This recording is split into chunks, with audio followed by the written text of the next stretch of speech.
Project Sarai is a DOST Picard-funded project that aims to develop crop advisories on rice, corn, coconut, banana, coffee, sugarcane, cacao, soybean, and tomato.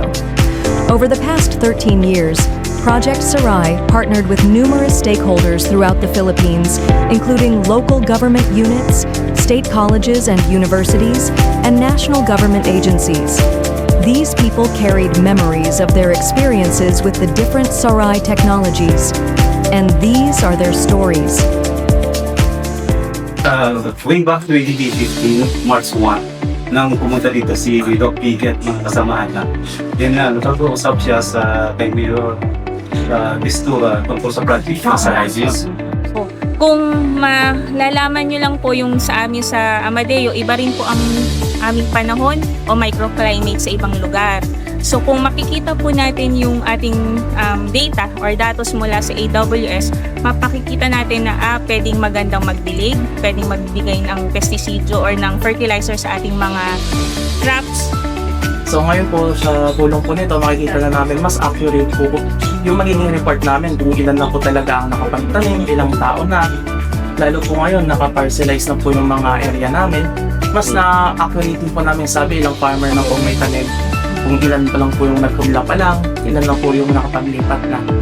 Okay, so malaki talaga yung ating farmers sa amin kasi mas napapadali yung pag-monitor po sa area po, sa rice, tsaka sa fisheries din po. Then, mas napakadali din po yung pag-release namin ng advisories sa farmers din namin. Tsaka din doon din sa fishery books din po. Actually, napadali yung talaga. The streamline here is yung tech work kasi instead na gawin namin siya the period of 3 months, nakagawa namin siya sa couple of weeks time. Bukod sa nadagdagan yung income ko, mas nakatulong pa ako dun sa mga wala pong trabaho sa amin. Hindi lang ako yung nakinabang, pati mga kapitbahay ko po. At marami po kaming mga kababayan dito na nakikita yung farm ko, ganon kaganda yung lakatan, naingganyo po ngayon na gumamit ng tissue culture din at yung management gayahin.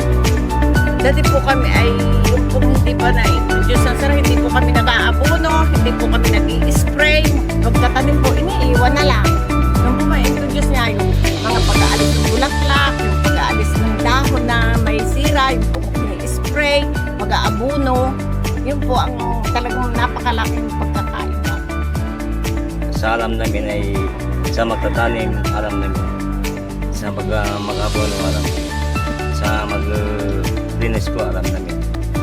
Lalong maganda po ay dinagdagan po yung ang aming kalat.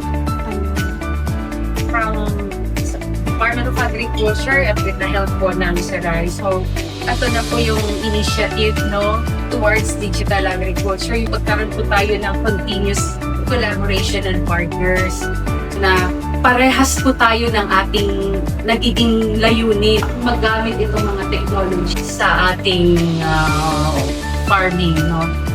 The Project Sarai will be soon be institutionalized nationally. They are soon implemented in other SGOs because I believe that Project Sarai can really boost the agriculture industry of our country.